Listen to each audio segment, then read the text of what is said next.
এগুলা কি কোনো সভ্যতার প্রতীক? এই শব্দগুলো, তার মানে আপনি মুর্দাবাদ বলার অর্থটা কি? আপনি তার মানে কবরটাকেও গুড়িয়ে ফেলতে চান? আপনি তো বলেই গেছেন যে আপনি কবরটা পর্যন্ত গুড়িয়ে ফেলবেন, এবং আপনি শুধু এখানেই ক্ষান্ত না, এবং নেক্সট ডেস্টিনেশন হবে তারপরে বিএনপির কবরস্থান যেতগুলো থাকে বা কিছু। আপনার এই স্পর্ধা কে দিয়েছে?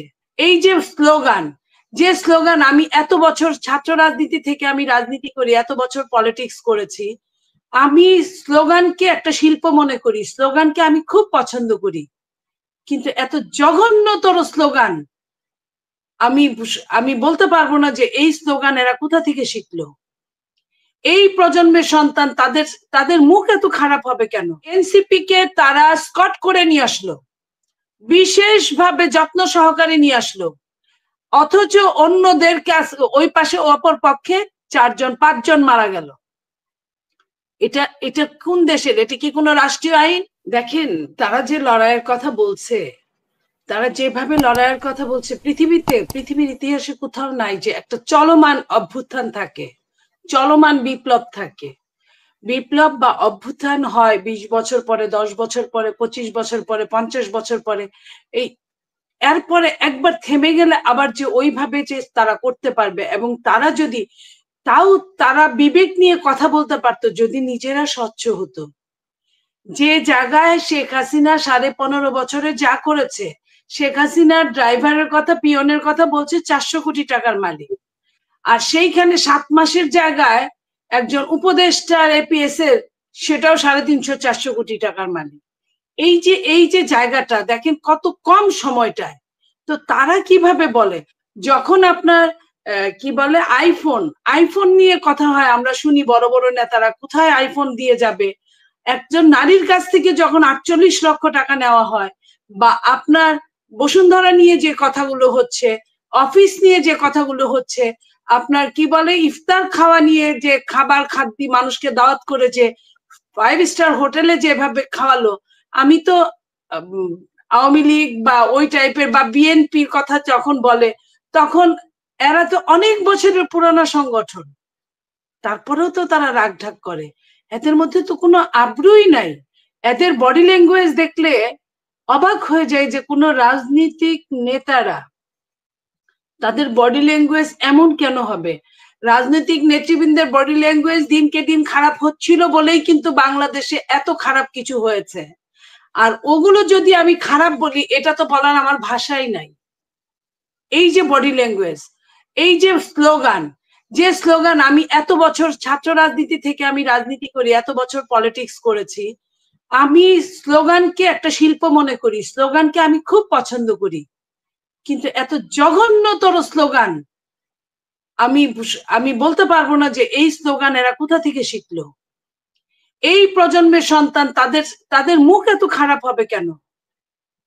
এরা শিক্ষিত, লেখাপড়া জানা ছেলে মেয়ে, এরা গ্রামের দেশে রিক্সাওয়ালা, আপনার রাস্তার লোক, তারা ফেল করে গেছে এদের মুখ খারাপের কাছে, এদের স্লোগানের নিম্নগামিতার কাছে ওরা পর্যন্ত হেরে গেছে।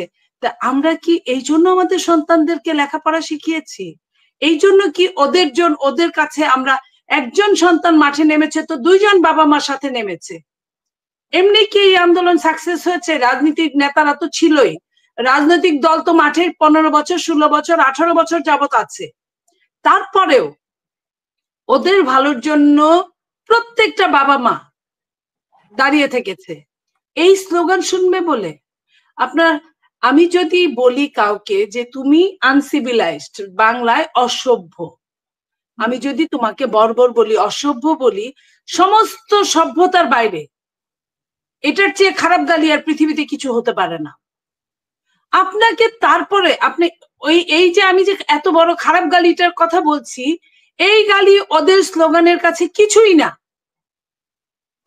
যেটা আপনি এরা সংসদে যেতে চায়, হাসিনা আপা এরা সংসদে যেতে চায়, সংসদের কিন্তু আলাদা একটা ম্যানার্স আছে। সংসদে যদি আপনি একদম একটা মিথ্যাবাদীকে মিথ্যাবাদী বলেন, আপনার ওই শব্দটুকু এক্সপান্স হয়ে যায়, আপনাকে বলতে হয় অসত্য বলেছেন আপনি, সত্যের অপলাপ করেছেন আপনি, এইটা যদি একটা মিথ্যেকে মিথ্যে বলা যাচ্ছে না, জান একদম 100% সত্যি যে সে মিথ্যা কথা বলছে, ওটাকেও আপনি মিথ্যে বলতে পারবেন না, আপনাকে ঘুরায় পেঁচিয়ে অসত্য বলতে হবে। আর এই ছেলেমেয়েরা, এই প্রজন্মের ছেলেমেয়েরা এরা কি শিখাবে তার পরের প্রজন্মকে? আমার হিসাব মিলে না এটা। আর আপনি যে প্রশ্ন করেছেন যে কাদেরকে বুঝাচ্ছে, ওরা নির্বাচন চায় না। নির্বাচন না চাওয়ার জন্য যারা নির্বাচনে পাশ করতে পারবে তাদেরকে ওরা 1 নম্বরে এনিমি মনে করে। তারপরে যারা তাদের সাথে বসে নির্বাচন চায়, যারা অ্যালায়েন্স করে, তাদেরকে এনিমি মনে করে। এবং তারা দেশটাকে, এটা গোপালগঞ্জের ঘটনাটাকে আমি নির্বাচন না হওয়ার একটা পরিকল্পনা, ষড়যন্ত্রের পরিকল্পনার কথা আমি এক কথায় বলতে পারি, আমার হিসাব যা বলে।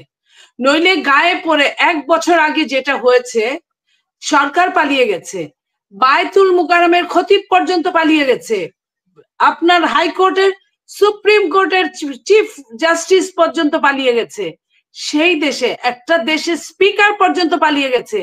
সেই দেশে আপনার 1 বছর পরে শরৎচন্দ্র বলেছিল তার শ্রীকান্ত লেখায় যে মরার আবার জাত কি, যে মারা গেছে মারা গেছে, যে চলে গেছে চলে গেছে, তার বিচার হতে পারে কাঠগড়ায় দাঁড় করিয়ে, এবং অবশ্যই আত্মপক্ষ সমর্থনের সুযোগ দিতে হবে তাকে। সে চোর, ছেচোর, গুন্ডা, বদমাশ, খুনি যাই হোক না কেন, তাকে আত্মপক্ষ সমর্থনের সুযোগ এটা আইন করে দিয়েছে, আমি বা আপনি কেউ করে দিই নাই। আইনের মাধ্যমেই রাষ্ট্র পরিচালিত হয়। তো সেইখানে সে গিয়ে বলতে পারে না মুর্দাবাদ, জিন্দাবাদ, হ্যাঁ অমুকবাদ, মুর্দাবাদ, এগুলা কি কোনো সভ্যতার প্রতীক?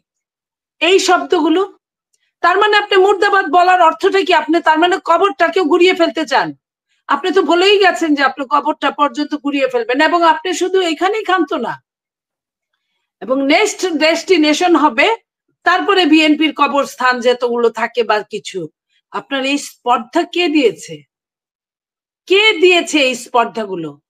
এবং আপনি এইখানে দেখেন, আমি আইন শৃঙ্খলা রক্ষাকারী বাহিনীকে যেমন আমি ধন্যবাদ জানাতে চাই, ঠিক তেমনি আবার প্রশ্ন করতে চাই। তারাও বিবেকের কাঠগড়ায় তারাও কিন্তু আসামি এখানে। কারণ আমি যে ছেলেটাকে দেখলাম যে সে পড়ে আছে, তাকে পা দিয়ে মারানো, এটা মেনে নেওয়ার মতো না। এই যে গলার মধ্যে, বুকের মধ্যে, এটা মেনে নেওয়ার মধ্যে না। আর এক পক্ষকে আপনি নিশ্চিদ্র নিরাপত্তা দিবেন, আরেক পক্ষকে, যেইখানে আমরা যখন দেখি যে কোথাও কোনো সমস্যা হতে পারে, কোনো রাজনৈতিক দল এবং পাল্টা দল সমস্যা হতে পারে, তখন আইন শৃঙ্খলা রক্ষাকারী বাহিনীকে ওই ক্ষমতা দেওয়া আছে 144 ধারা জারি করার জন্য। সেইখানে সেটা জারি না করে তাদেরকে তারা স্কট করে বরিশাল থেকে নিয়ে আসছে গোপালগঞ্জে, এবং গোপালগঞ্জের মানুষ সকালবেলা আপনার পুলিশের গাড়ি ভাঙচুর হয়েছে, ইউএনএর গাড়ি ভাঙচুর হয়েছে, তখনই তো বোঝা গিয়েছে যে যেখানে আইন শৃঙ্খলা রক্ষাকারীকে মানছে না সেখানে তাদেরকে তো মানবেই না। আপনার এই ছেলেদের, এই এনসিপির, যেটা স্নিগ্ধা বললো ঠিকই, তাদেরকে ছেলে বলা ঠিক না, তাদের দল এনসিপি এখনো যদিও নিবন্ধন পায় নাই, তারপরেও আমি বলবো এই এনসিপি কে তারা স্কট করে নিয়ে আসলো, বিশেষভাবে যত্ন সহকারে নিয়ে আসলো, অথচ অন্যদের ওই পাশে অপর পক্ষে 4-5 জন মারা গেল। এটা কোন দেশের? এটা কি কোনো রাষ্ট্রীয় আইন? যখন এইসব চলছিল তখন আপনার সরকারের ছত্র ছায়ায় সরকার নিজে পুলিশের ট্রায়াল রুমে, পুলিশের যেখান থেকে এইসব দেখা যায়, সেই কন্ট্রোল রুমে, পুলিশের কন্ট্রোল রুম থেকে আপনার তারা যারা দেখলো তারা কোন আইনের ক্যাটাগরিতে তারা ঢুকেছিল, ওখানে সর্বোচ্চ স্বরাষ্ট্র উপদেষ্টা যেতে পারে, আর বাইরে কেউ যেতে পারে না। তাহলে তারা কোথায়? রাষ্ট্রের আইনটা, যারা আইন প্রণয়ন করে, যারা আইনের উপরে থাকে, তারা যদি আইন না মানে, তাহলে আইনের যারা রক্ষক তারা আইন মানছে না, আর আইনের সাধারণ জনগণ আইনের ক্যাটাগরিতে মারা যাচ্ছে, এটা তো হতে পারে না।